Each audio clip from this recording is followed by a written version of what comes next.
Just do your duty.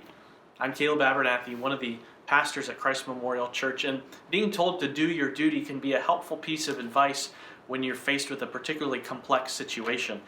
And that's the wisdom Solomon gives at the end of Ecclesiastes. It's the application of the whole book.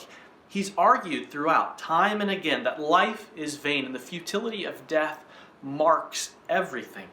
So what should we do? Listen to this conclusion in chapter 12, verse 13.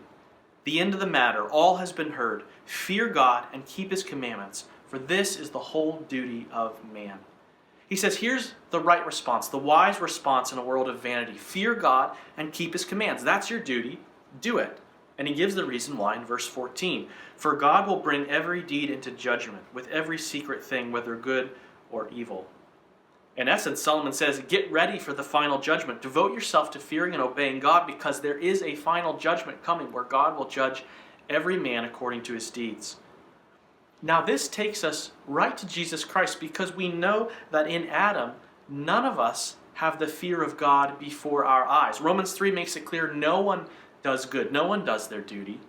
But Romans 3 also teaches that Jesus came as the righteous one who perfectly feared God and kept His commandments. And He went to the cross as a wrath-absorbing sacrifice for the sins of His people, so that we might be declared righteous, justified by God's grace as a gift.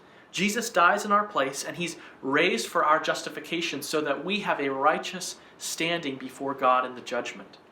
So we prepare for judgment by trusting Jesus. But Jesus also changes our hearts and gives us His Spirit so that, as Romans 8 says, the righteous requirement of the law might be fulfilled in us who walk according to the Spirit.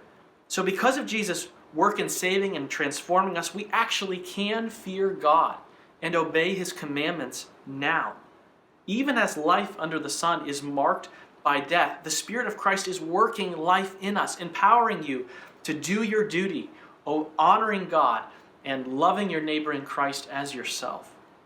So what should you do today in all the frustrations and complexities of living in a fallen world? Do your duty. Fear God. Keep Jesus' commandments, even as you await His return at the judgment.